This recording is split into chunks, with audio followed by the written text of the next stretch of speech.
What have you learned? Many things, but one of the main ones is that if I don't have an aim as my conscious objective, I won't get to it, or I won't achieve it. The thing that I'm setting out to do, I'm basically leaving it up to chance or luck. Yeah, risky strategy. Okay. In what context does that come up? For example, there's a few Dharma things that I aspire to. One of them being the Four Agreements from Don Miguel Ruiz. Right. And I read that book more than a year ago. It's a good book. And the agreements struck me as helpful and important. And they were kind of in the back of my mind. But I would notice myself not being impeccable with my word. That's the first agreement. And then I would just keep doing it, and be like, oh, I should probably be impeccable with my word. I should probably be impeccable with my word. Wait a minute. Aren't you an attorney? Yes, I am.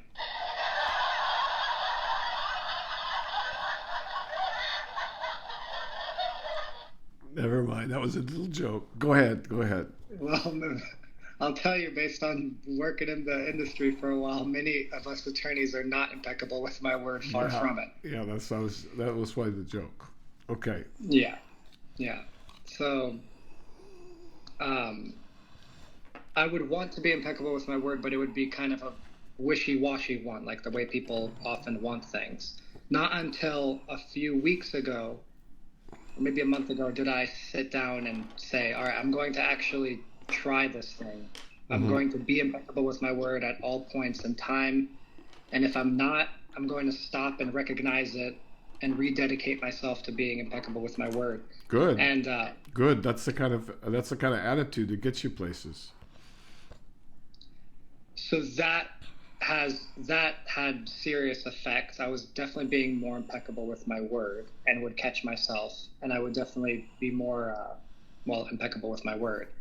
Then I went on a trip with some friends, and I got caught up in having fun and everything like I do, and I noticed I was less impeccable with my word. It wasn't a conscious objective anymore, I would say. And I would come back and realize, all right, I wasn't being impeccable, but the gaps or the lapses were much more frequent and less far in between. And now I've since rebounded back again from that. So excellent. I've noticed that with multiple things now that I've done this with, where I have to sit down, like lucid dreaming is another one. I wanted to dream. Okay, well, let me just make a point about the approach that you're taking now. That's the approach that will get you somewhere, literally across many, many different endeavors, right? Or especially in the Dharma. But that attitude that you're going to hold yourself to account, and you continue to do that. And it's not just, it's strange because it's literally the stance that's as important as the particular goal. It's difficult to articulate, but there's a certain attitude, a certain ruthlessness, you know, the ruthlessness that's required for this kind of work to be successful. Now, before you get to the other thing, Ruiz uses impeccability with one's word in a very broad sense. I mean, it approaches the impeccability that's described by Don Juan or Don Gennaro as described by Carlos Castañeda. Utter ruthlessness with yourself, and that gets the job done, and that very attitude is the attitude of a warrior. So good, excellent, good. That was one thing. Take a bow. Okay. Another thing that I learned that was very helpful is, I think you mentioned this on a video, and I believe you've mentioned it before, even to me specifically, but another thing that I didn't take as seriously as it may have been profitable for me to have done earlier on was to think about or approach your life almost like a scientist would. So I noticed that with my with my job. I had a somewhat stressful event come up at my job, where I was in front of others. It was obviously people were considering my performance and things like that. So a typically stressful thing in the workplace. Yeah. And my mind defaulted to, I don't want to do this. This is annoying. And I fell into that thought pattern. But then I thought about what you said about approaching life as a scientist would, and I thought about that story from, was it Pasteur, the gentleman who got antibiotics by bacteria eating up his cell culture? Pasteur, yeah, I think it may have been. No, that was the guy who discovered penicillin. Yeah, that's what I mean. All right, that's different than the vaccine. Yeah, that was. Yeah. I don't know if that was Pasteur. I forget who it was, but how something like bacteria eating up his culture he could look at as, oh, this sucks, this is terrible, it's ruined my experiment. But with the mind of a scientist, that judgmental attitude isn't useful for you. Instead, he looked at, all right, what's actually going on here? Let's examine it. And he ends up making one of the greatest discoveries of the past couple hundred years. Many discoveries occur under the following. Chance favors the prepared mind. Chance favors, oftentimes we'll see people who go, wow, that person's lucky. But in fact, what they had is a prepared mind. And a prepared mind, which is a mind that's prepared, to discover or to learn or to be curious and thoughtful, then things that are serendipity to other people turn out to be major discoveries for them. And this happens all over science, at least in chemistry and in math. These things just appear, and in dreams and everything else. So chance favors a prepared mind. Good. Keep going. Good. So I was sitting at my desk, stressful about this situation, and I thought, well, how would a scientist approach this scenario? Like, this is my bacteria eating up my cell culture. I could throw the whole thing away and just think about it and be upset. But then I stopped and I thought, all right, well, what's happening like phenomenologically? And I thought about, I think you walked through this with a student, like what's happening in my body? What does it feel like? Is it heavy? What is the sensation? Where is the sensation? All these like, are there other occurrences of this? And what are the common coterminous or not coterminous? Like, what are the common factors every time I feel something like this? And I kind of was able to distill it down. And it's like, when I come like within X number of hours of a stressful situation in front of other people, I get this kind of pinprick or fire sensation in my chest, in the back of my neck. It feels like somebody's almost kind of choking me, all of that. And then that led to other things like, well, why do you feel this way? And I quickly found out that I was ill prepared for the said thing because I wasn't doing my best. Another Miguel Ruiz, one of the other 4 agreements. Do your best. Could you raise your head just a little bit in the screen? Yeah. No better? No, a little bit more. Is that better? Yeah, if you could do a little bit more, that'd be great. How about that? There you go. Nice, tiny little book. Many people have really, really profited from this book by a mystic, a Mexican surgeon. All kinds of wisdom happening there on the border people don't know about. Okay, yeah, good. So that was very valuable. That was another thing learned. Since then, I've approached situations more like that. And I notice those stressful situations that are more, that would kind of take over and take me... take over your mind. Take over my mind, yeah. Take over your body, yeah. So the other thing that it does, the attitude of a scientist or the attitude of a warrior or the attitude of a student, a dedicated student, is it removes you one step from the fray. You're no longer in the struggle to master this or that, or to keep your, your skin from tingling or your heart from beating or whatever it might be, you're now one step removed, watching it dispassionately, like a Taoist. There's a lot of Taoism in what you're doing also. So good. Excellent. And I can definitely say that it's a cultivated skill, because Absolutely it was much more difficult to do this before. Now it's much easier. It's one of those things that you can cultivate, so it's wonderful. You can cultivate this dispassion.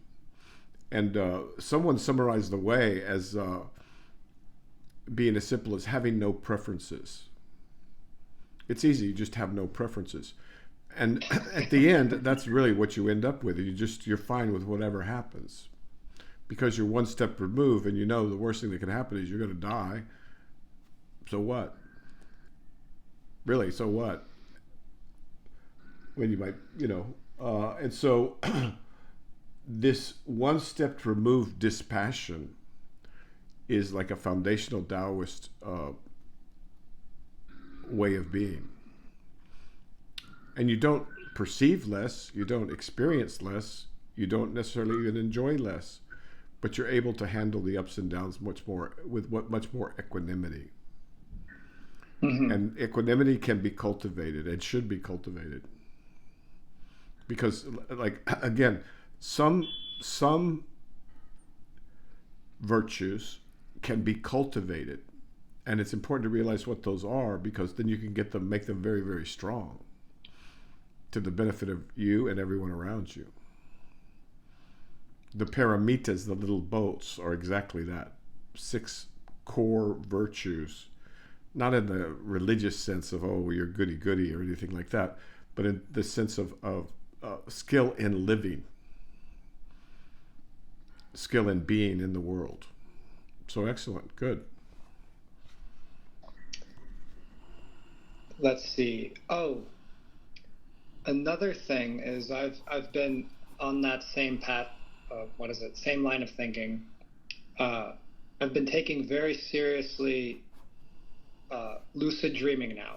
It's a thing I've attempted to do for years, but again, something that was like, I didn't have that intent, or I didn't have that commitment to it to make it happen. So I've had a few in my life, but I thought, all right, now's the time to actually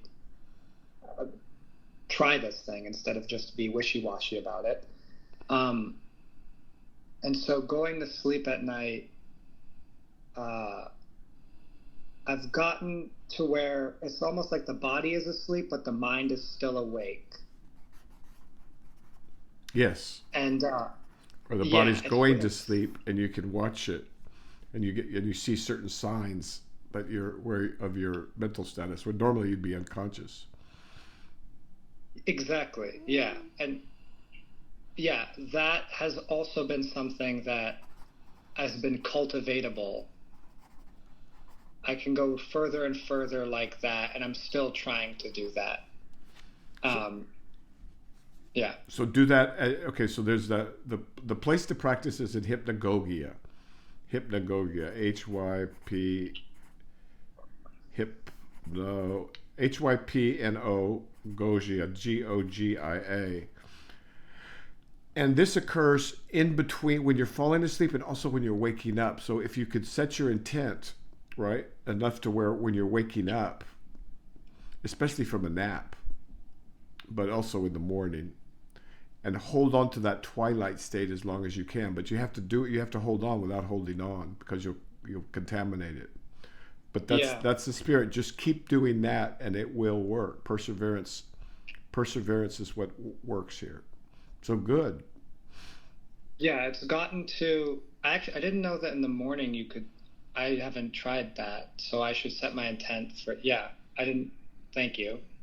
Going to bed, I've gotten to some hypnagogia, like the types of images you usually see with like early hypnagogia or something, like pre-images of geometric patterns, and I would say like early lucid dreaming, but not exactly. So, and that's been the result of a while of effort now, like over 10 days or so. So continuing that.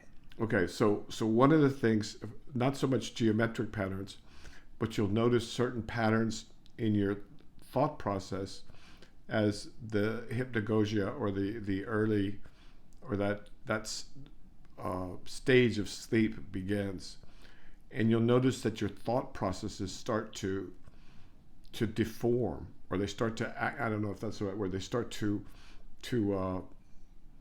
fluctuate or become wave-like. There's a thousand different ways and a thousand different experiences, but pay attention to the actual brain contents as you're falling asleep. The brain contents. It's very difficult to describe, but it's like attention to your mental status by whatever means you can. Okay, if you're conscious at all, there's going to be objects in your consciousness, right? And one of the things that can be consciously observed is thought processes, or the remnants of thought processes, and they start to go wonky. And just pay attention to that as well. Just remember that if you're at all conscious, there's content. All right. But again, I want to reiterate this for folks. It's the attitude, the warrior attitude, that is the key here. Just like with the other things. That's why, maybe I should go back to the Castañeda. It's not as elegant as, the Buddhas or whatever, but in terms of setting the tone, the attitude for the Western student, I don't think it's anybody's better. So maybe we'll do that. We'll go back and review the Castañeda or something. Okay, good. This is good. Make an old man happy.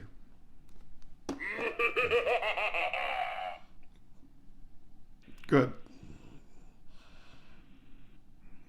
Let's see. I'm sure there's many other things. It's been a fruitful past few months, but those ones come to mind most immediately. Good. Keep it up. And see, the same attitudes at work are what makes success. I mean, it's people don't seem to understand that the same attitudes, the same virtues that you need for the Dharma are also the same ones you need in real life. Okay, and in real life, it's the mind gets in the way all the time. It inhibits people, or it distorts people, or it makes people wonky. And so it kind of makes sense. It's the whole thing is one continuum anyway. This distinction between Dharma and real life is an artificial distinction. I mean, mind is mind. And that's all there is to it. So it would make sense that everything works the same in this waking dream that we're in. Yeah, you told me earlier on that it's very similar to like the training of a top athlete or something like that. And it's become apparent recently that it's very similar. Yeah, absolutely. It's very similar.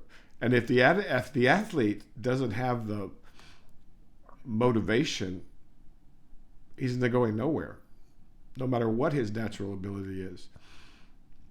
No. It's not a competition like athletics, right? But it is a war against laziness and lassitude and all the mental games one can play to avoid getting down to the actual work of the matter. And the concentration, the attention, the focus, the goal setting, the effort, the discipline, right on down the line. Good.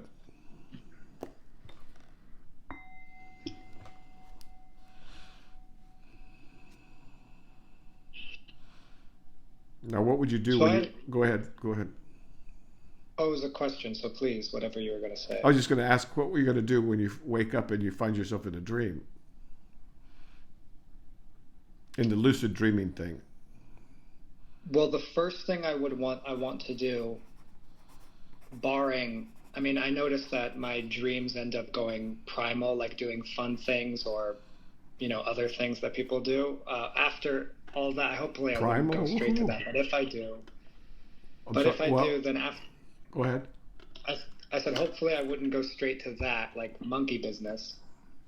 But there's one, the first thing I want to do is to test the dream reality. Right. Like, Look for your right hand. Look for your right hand. Look for my right hand. Yeah, look for your hand. Make sure you can see your hand. Mm-hmm. And then open and close it. Right. And then you're in control.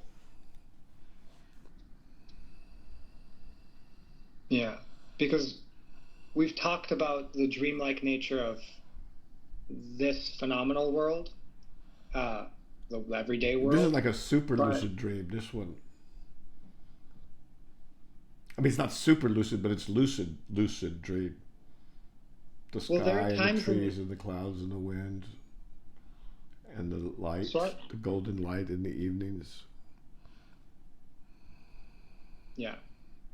So I want to test that, because otherwise it's not really like this feels much more real, like I said, than a dream. But that's because my dreams are very low quality or low grade. They're lacking, lucidity. So there's some fascinating stories of people falling asleep and dreaming years of life, including the prophet. I think there's a story about where some water pitcher got knocked over, and by the time it hit the ground, he had visited a bunch of places. And I've seen several accounts of that. You hear them anecdotally of people actually living entire lives in their dreams before they wake up, which kind of makes sense because of the relativity of time, right? And you've had dreams where they seem to have lasted a long time, much longer than they could have taken in your sleep. Yeah. If I might share something that just shocked me, I was reading. Have you read Borges's Funes, the Memorialist, or something like that? I don't know how to translate. Have you read much Borges? I've read some Borges, but I don't know if this one specifically. Well, in this particular one, I looked up on Audible because it was the most convenient thing. And so I listened to this story about this man who could remember everything. And it was, in fictionis. And so a man came to visit this man who was renowned for his ability to remember every day of his life in considerable detail, and also had powers of perception. And I'm a neuroscientist or neurobiologist or whatever. That's how I trained, and a psychiatrist. So these things interest me. And I just thought, okay, well, that's an interesting piece of fiction by Borges. I mean, it's interesting to contemplate what that would be like. And then I'm on YouTube, not 15 minutes later, and there's this 60 minutes, thing on autobiographical memory. And they present 5 people who can do that. I mean, you just give them the date, 20 years ago, and they tell you exactly what happened on that day, and what they had for lunch, and what the color of the paint in the room was. Or alternatively, you could ask them, on what day did this happen? And they can give you to the day and the day of the week. And that doesn't make any sense neurobiologically, at least to me, yet. And so the fascinating thing, and then just to finish that up, so they've studied them, obviously, with, imaging. And they may have a slightly enlarged caudate nucleus and a slightly enlarged hippocampus, nothing huge. And what was there? Maybe a slightly enlarged amygdala, these people that are being studied. And they aren't idiot savants in the sense that this brain capacity did not take away from their other abilities. They were, one was a musician, played the violin, another one was ran a flower shop or something. These were totally normal looking people and acting people who were not otherwise impaired because their brain had been co-opted for memory. And so it was a very extraordinary thing to me. And once again, what we call magic realism in South American literature is oftentimes our lack of experience in the wide range of things there are in this world. So at any rate, if you run into anybody like this or you hear anything more about it, I'd be interested to know, because that doesn't fit with any of our models of memory, with none of them. And but then again, then there's I'm trying to figure this out, and you're not you're not a Google guy, but how the hell did Google know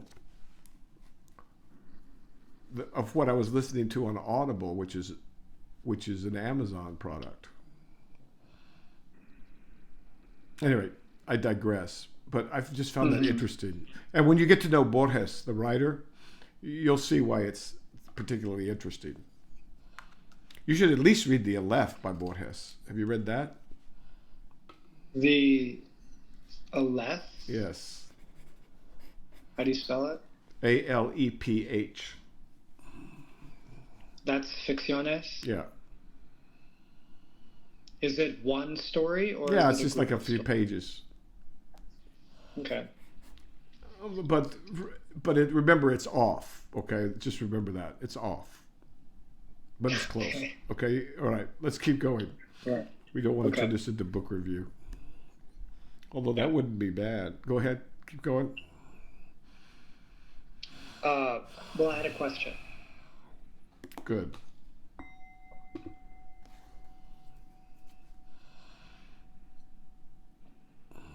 So I told you a little while back about something I was doing with, I think it was about being impeccable with the word, but the practice was every time I'm not impeccable with my word, I'm going to dedicate those words that were not impeccable to unexcelled supreme perfect enlightenment in Avatamsaka Sutra terms. Okay, good.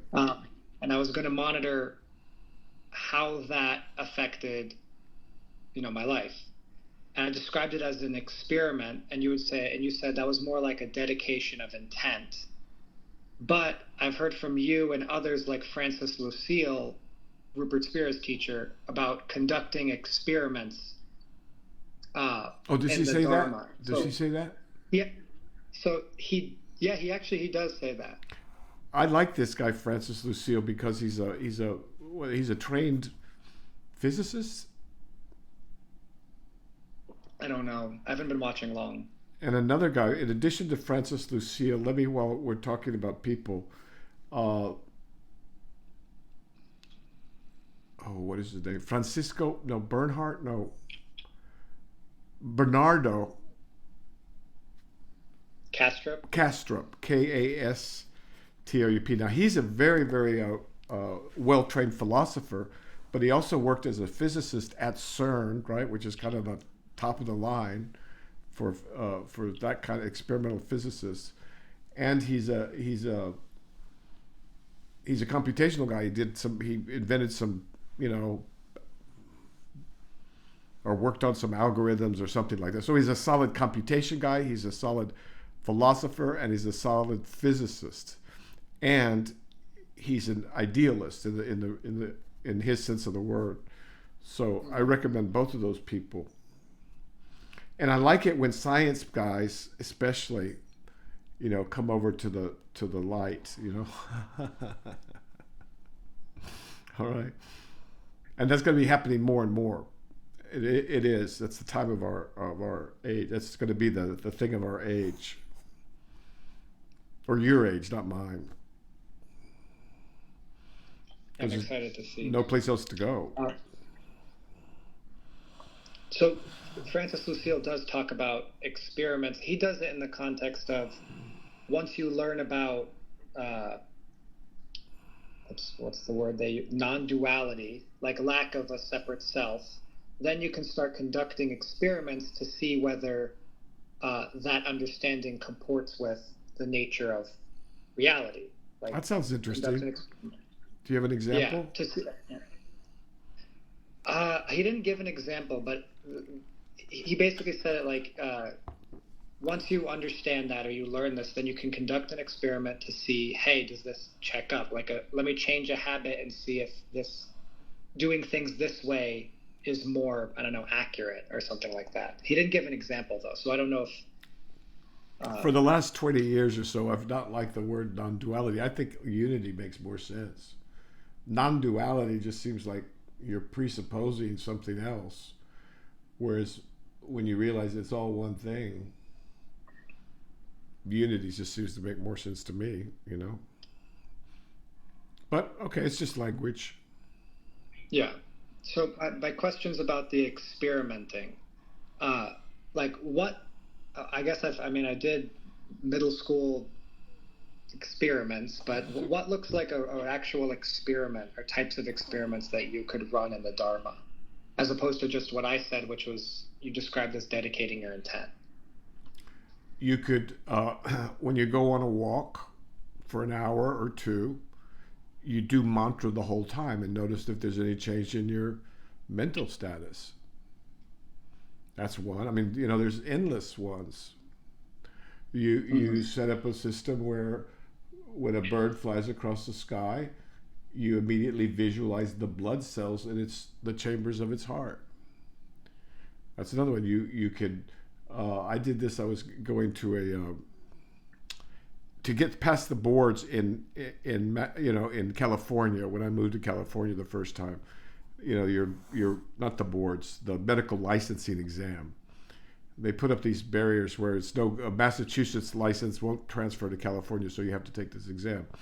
Well, I was at a conference with a lot of really anxious people, you know, doctors trying to make sure they pass the medical exam, state medical exam.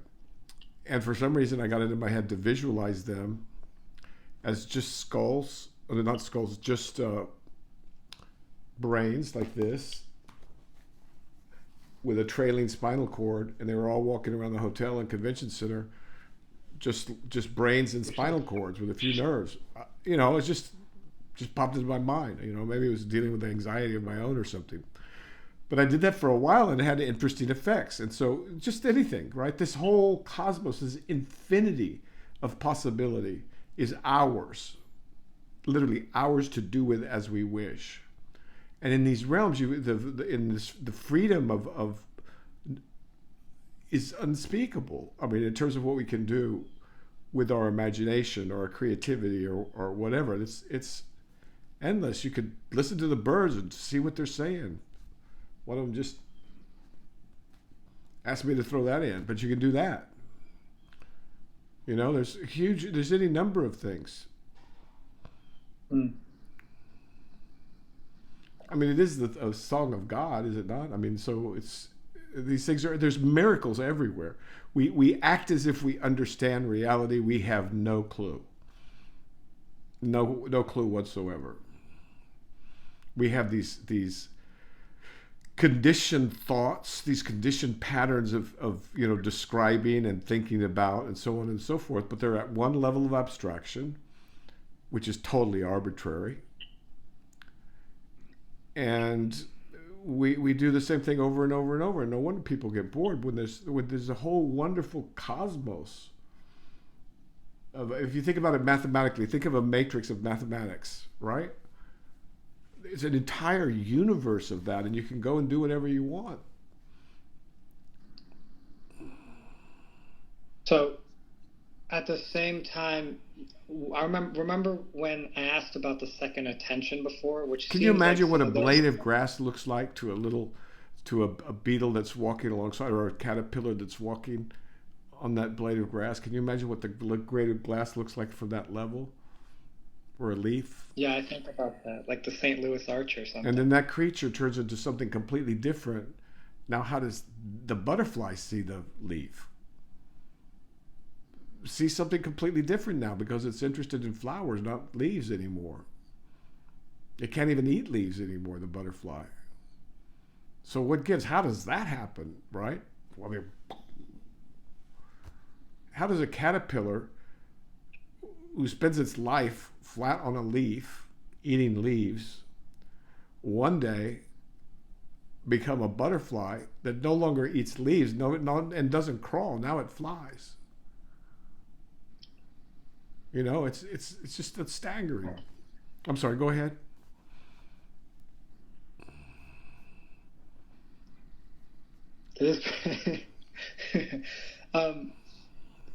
So some of the things you described seems like second attention type of things, like the visualizations. And I asked you once before about when we talked about like imagining poles coming out from your feet into the ground. Yeah, that's good. Yeah, so then I thought of another one, and I was like, would you just, well, could you just go try? Why don't we tell people about that particular exercise? It's very good. I mean, it's good for a number of people. This exercise of the sticky pylons coming out from your feet into the ground. Right. Why did you do that, by the way? For your posture or for your stability in martial arts or something? Or I forget why we were doing it. Martial artists for sure should be doing this. Visualizing pylons, and boxers as well. It'll make them much more stable. It'll make them much more stable. You can recruit parts of the brain that would otherwise not be involved. You can recruit them to work with your cerebellum to help you increase your balance by visualizing. And now that I think about it, was there a phase when athletes were doing this? They were visualizing catching passes or visualizing. I know surfers do it. I did it as a surfer.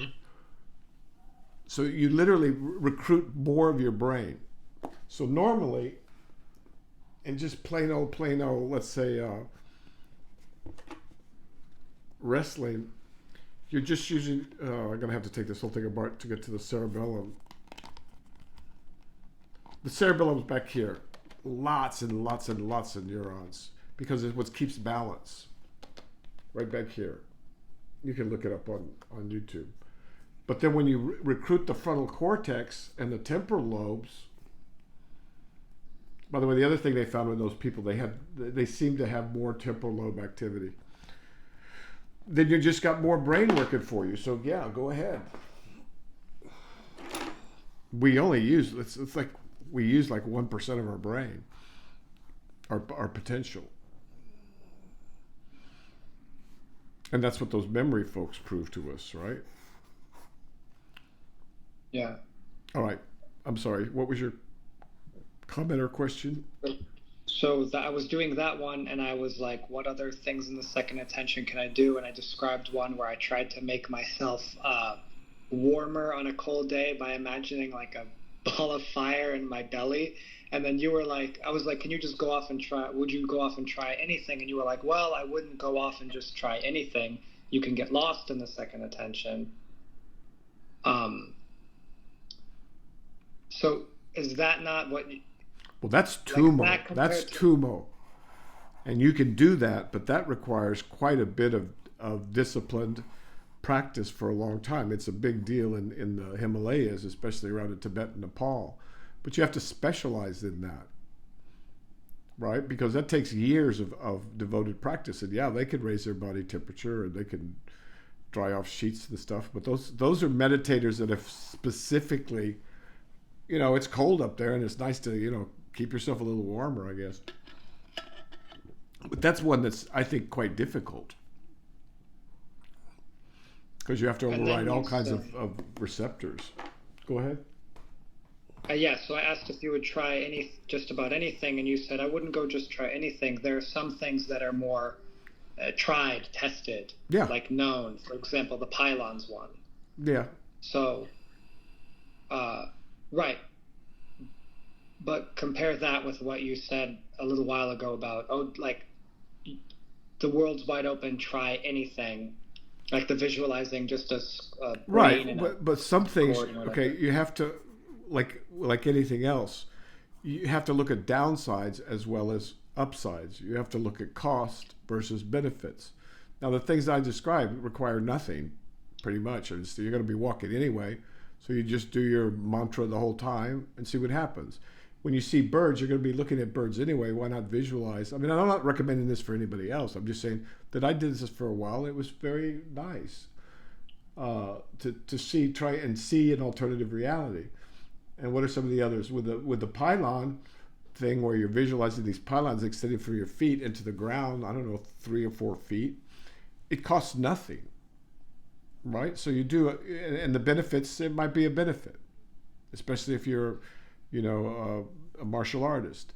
So, yeah, like anything else, you have to look at risk, reward, or upside downside.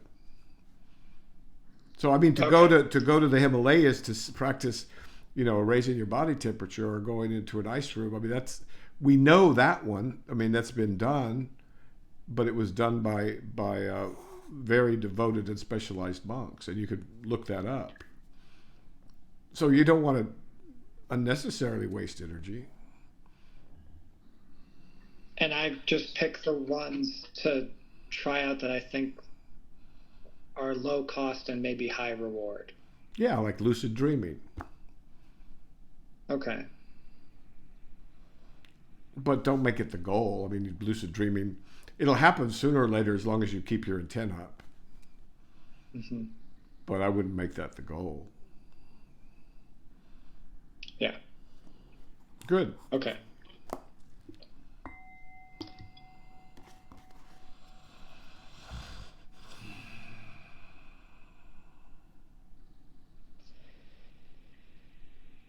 I've been reading this book by Philippe Rochat, The Infant's World, that you recommended. Did I? I reviewed it once somewhere. I reviewed it for the, what are they called? ISHK, Institute for Study of Human Knowledge. And I thought it was a very good book, and it taught me a lot that I didn't know. And I should have known because I'm a child psychiatrist, but go ahead, or was one. Right. Well, I was specifically asking you about child development and the development of selfhood in early age. So the book was spot on, right? Is why you mentioned it to me. Yeah. Did you have trouble finding it? No, I got it easily on Amazon. I've been reading it. A bit here and there, and I spoke to my sister, who's a doctor, about reflexes versus what we consider voluntary actions. Because as a baby, what Philippe Rochat goes into a bit is that deliberate action doesn't seem to arise until about 2 months of age, when infants can kind of stay upright and reach for things. When they should be out of the womb. So, as you know, humans are born 2 months too early so that the skull can fit through the vaginal vault. But if you go just by developmental milestones in other creatures, humans are born a couple of months early. Okay, so then at about the 2 month mark, it seems, and Philippe Rochat wrote this book and did this research back in 2000s and 90s, so I don't know what the last 20 years has told us, but it seems like actions are largely reflexive, like the rooting reflex children have to bite something that's brought to their cheek, up until that age. Yep. And then we get things that are supposedly deliberate, reasoned, that we think about. And then my sister explained to me that reflexes actually follow largely most of them, if not all, follow a different neuronal pathway. So like the patellar one, when you hit your knee, if you just hit your knee not on the reflex location, it goes all the way up to your brain, and then you can wait a while and then send a signal back down to kick somebody or whatever.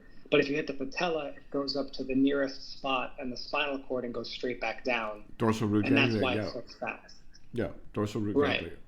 Good. So the brain's not involved in those reflexes. In some of those reflexes. Right.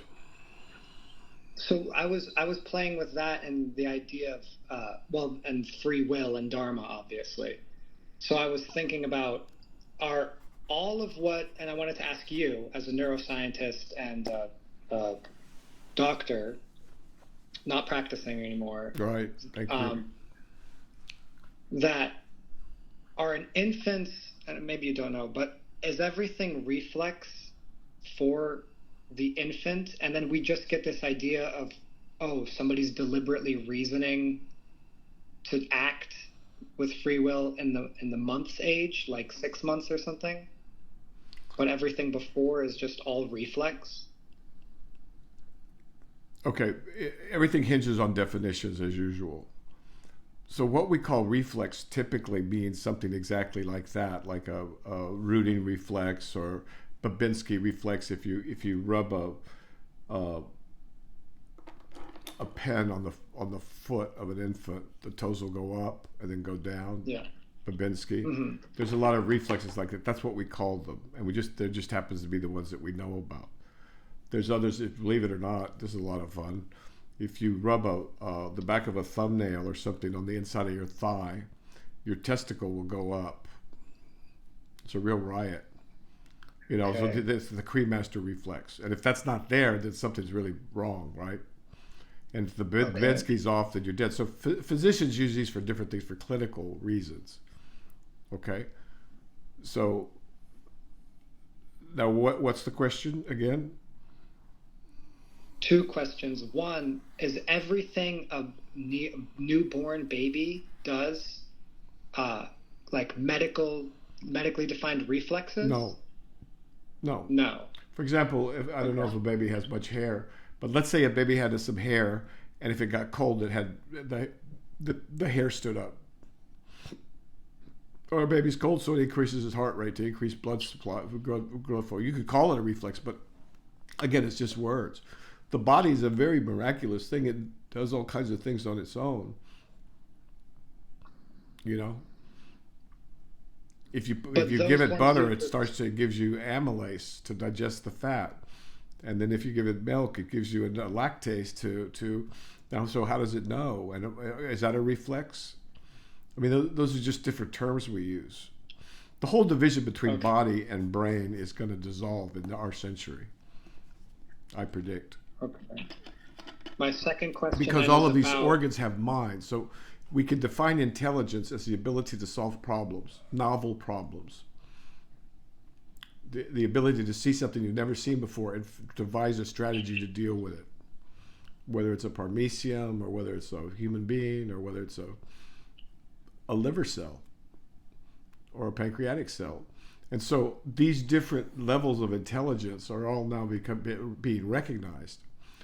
And typically what we call something with intelligence is a mind, right? And they're all up and down the body everywhere. It's everywhere.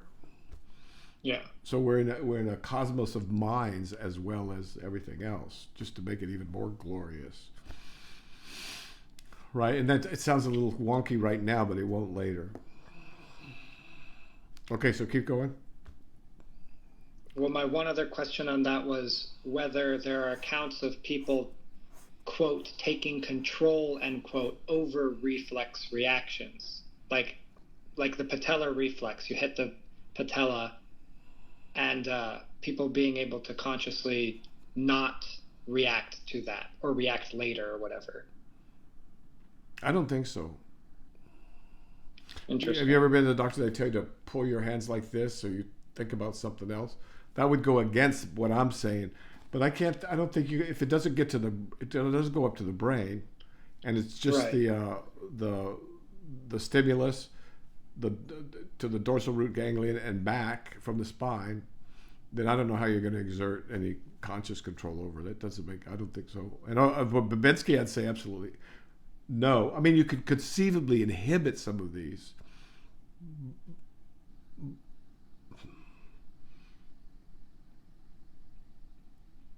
No, but it's very difficult to do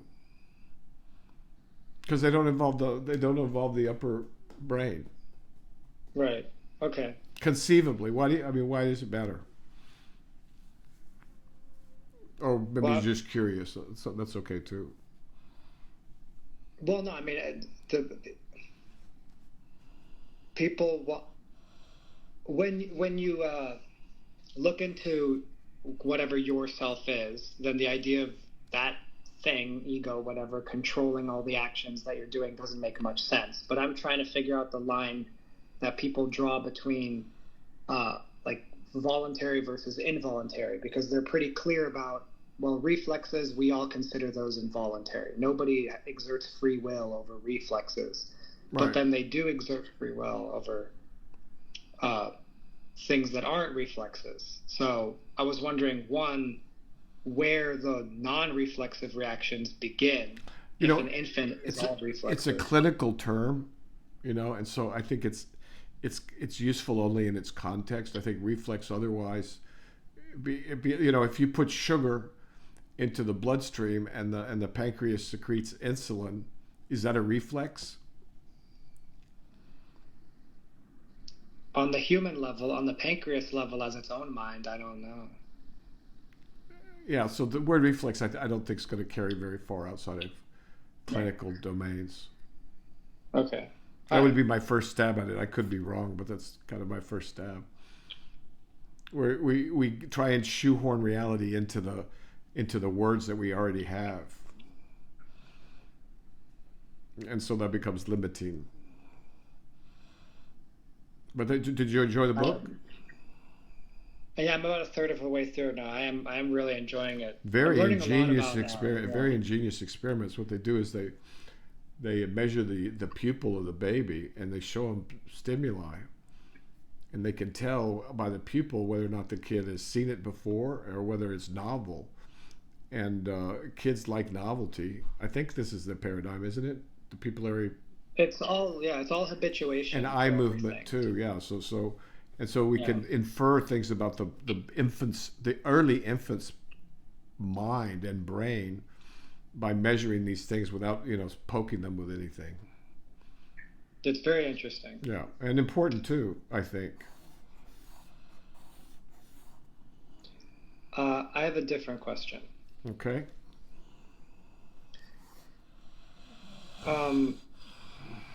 About where the purpose of enlightening beings comes from. So in the Avatamsaka Sutra, it's pretty clear that the goal is unexcelled, complete, perfect enlightenment, meaning the liberation and enlightenment of all sentient beings, which still trying to figure out exactly what sentient beings are. All right.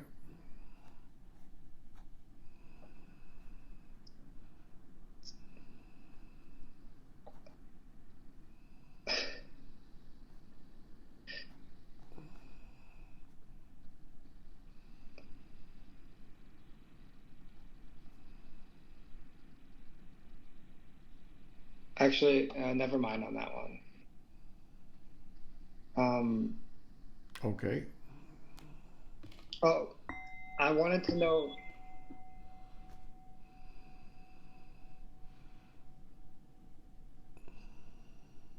I wanted to know about the potential use of free associations. So, in terms of figuring out the mind's patterns. So I know that in psychoanalysis they use free associations to, well, I mean, there's many reasons for it, but do you see any yield in using free association for Dharma work? I need more context. I mean, Dharma work, that's huge. That's a whole lifetime, right? I mean, what is not Dharma work with the right attitude? You see this beauty outdoors and you immediately feel gratitude. Is that Dharma work, or is that just, I mean, it's Dharma, I suppose. So I need context.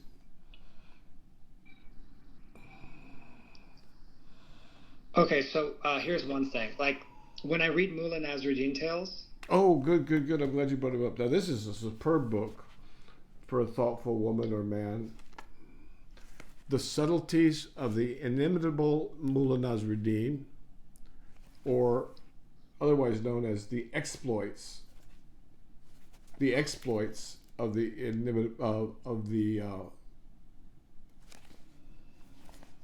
incomparable Mulla Nasrudin. And this joke book is upside down and backwards to illustrate how the world is.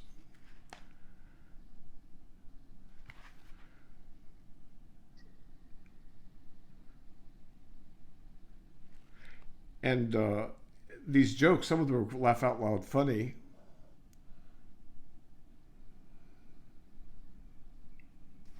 Okay, 100 years. What kind of birds? And they have very, very wise implications in a Dharma student. What kind of birds should I stock my garden with? This is called 100 years. What kind of birds should I stock my garden with as a good investment? Why, Mullah, I have just the thing for you, parrots. So the Mullah is asking, what kind of bird should I stock my garden with as a good investment? Why, Mullah, I have just the thing for you, parrots. They live for 100 years. Here's the Mullah. Well, you know how cautious I am. Just give me one to try out, and I'll be back if it does last the time you say. So, believe it or not, that's the unconscious thought process that some people use when approaching the Dharma. Right? Just give me one to try out. And these things are it takes a while for them to be absorbed in where you understand the application. Mm-hmm. So Mulla Nasrudin tales, they'll show you some biases that you have that you didn't know you had, and then eventually like one will pop into your head and you go, oh wait, I do think like that. I didn't know I actually thought like that. One of them was that I experienced today was this one pops into my mind like every few months. The Mullah has his choice between two women to marry. One of them is a small, dainty, beautiful woman, and the other one is a large woman who's very rich. A rich wench. Yeah, a large but moneyed wench. Right. As Idris Shah puts it. And so that one pops into my mind, and that one's taught me a lot about the way I think. Well, tell people how it ends. The Mullah is confronted by two women. Mm-hmm. One of them is a large, moneyed wench. The other one is a young, pretty thing. Then what happens? And they're fighting over the Mullah, who he likes more. Yeah, and who do you like more? They pose a question to him. And they say, Mullah, if both of us were drowning in the river and you could only save one, which one would you save? So the Mullah turns to the large moneyed wench and he says, can you swim, my dear? Yes. Okay, so that's a very easily accessible one, right? And it's just being honest about how things are. Now this other one about 100 years, it's worth really contemplating this because people do this kind of thing. And yes, all kinds of biases are displayed in this book. It's very hard to recommend it enough. There's 2 other volumes of Idris Shah's Mulla Nasrudin collections. And they're very much worth the time. And you could they're little jokes. You could just leave them on the coffee table. And they're very, very good. Ideally, you do it in a course of Sufi study, but, the way folks are these days.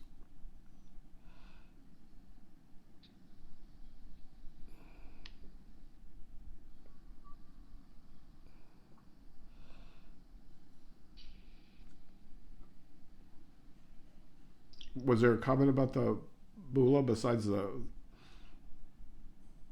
anything more on the Mullah we need to do?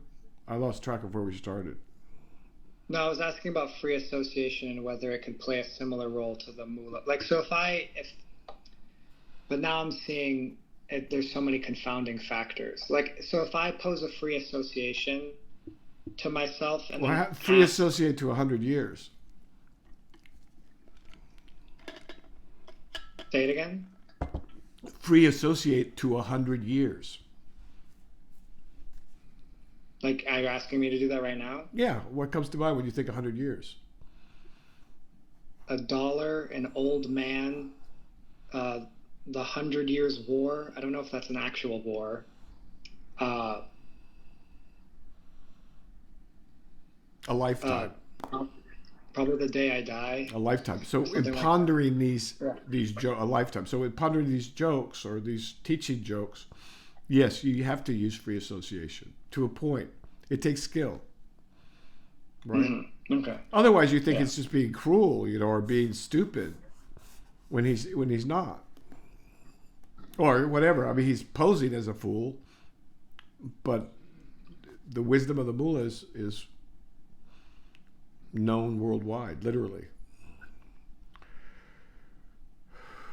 Okay.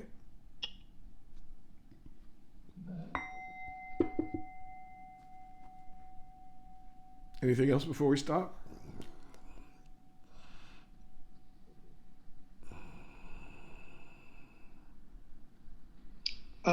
This one might be in line with what we were talking about earlier.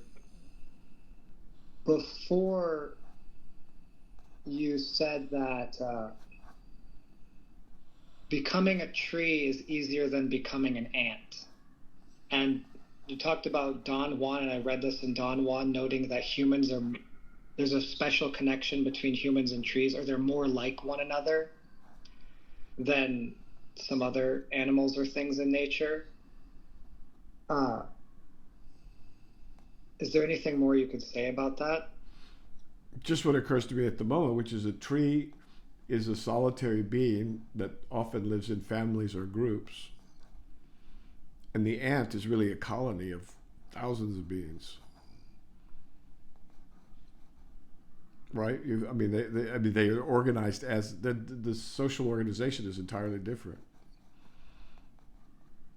Right, but when I think of an ant, it feels more easy to Many ants don't in the mind of reproduce. an ant. The ants are born that don't reproduce, and they only want to reproduce one thing, and they become drones. They're like, but I forgot the context.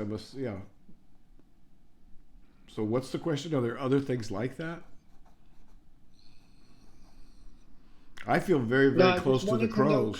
Very close to the crows. It could just be wishful thinking. I mean, crows and trees could be wishful thinking. I don't know. What do you mean wishful thinking? Well, would you rather be an ant, a crow, a tree, or an earthworm? I mean, I would like to try crow, probably. Yeah.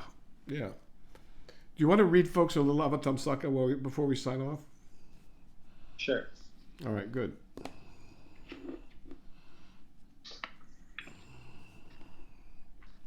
Open it anywhere, or is there something in particular? Wherever you think people would benefit, folks. This is what it's about.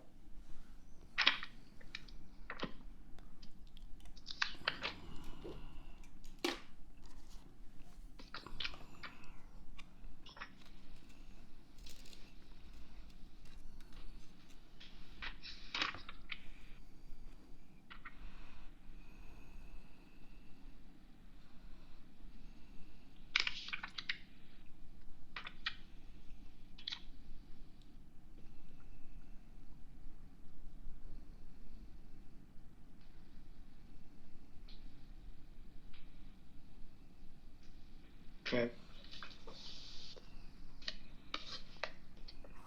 This is from the Flower Bank World. What page? 204.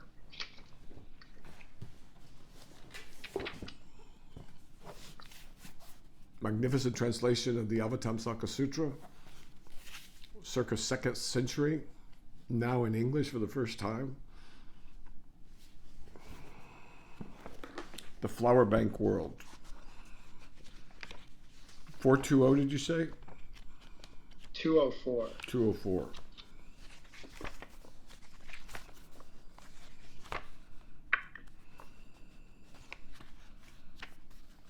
All right.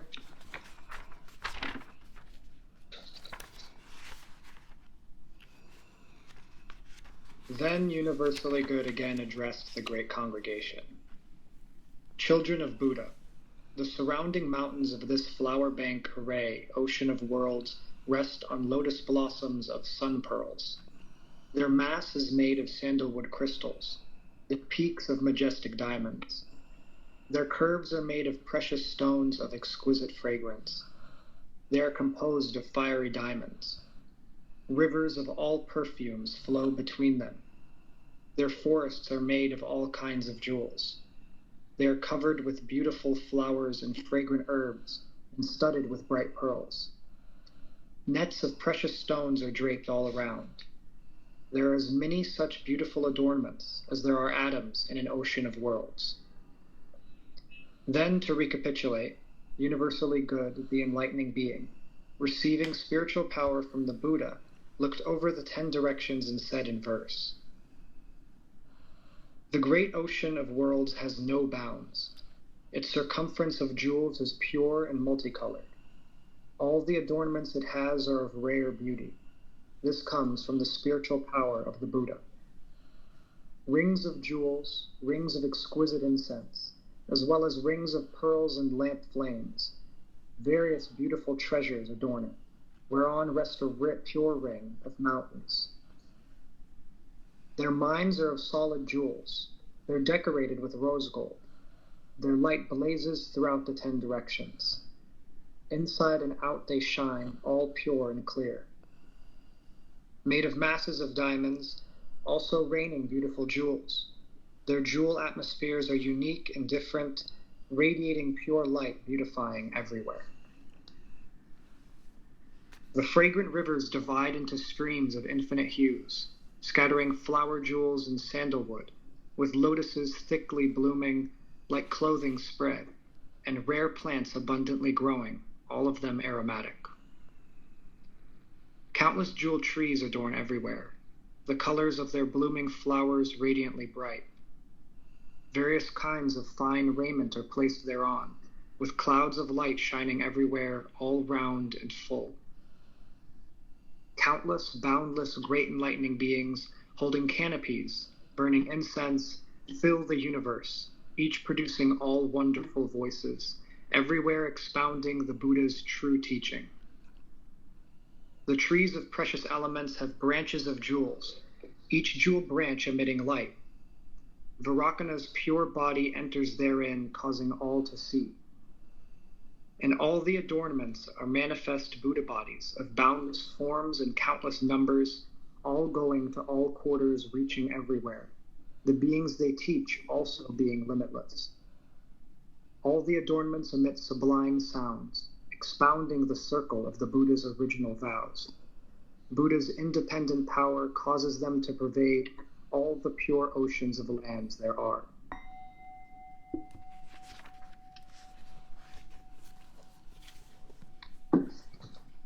Your mind is a Buddha land, a Buddhaverse.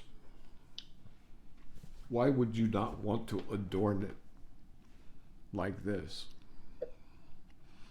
And that's the choice, the real choice. You could live in a world that's drab and muted, or you could live in a world that's the only thing that you could, the closest you could come to describing the beauty is to talk about an ocean of worlds. And see, I can't even do it because they do it, but you get my point. Instead of your mind is a Buddhaverse. You can make it whatever you like. That's free will. That's power. You can live in whatever world you choose, but you must, I mean, if you don't choose, it'll be chosen for you, I guess is another way to put it. I'm not speaking rhetorically to the audience.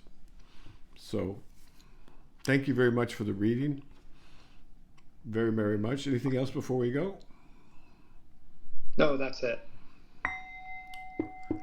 Vaya con el Buddha. We'll see What's you that later. Buddha? The Buddha. Oh, the Buddha. Take care. Ciao.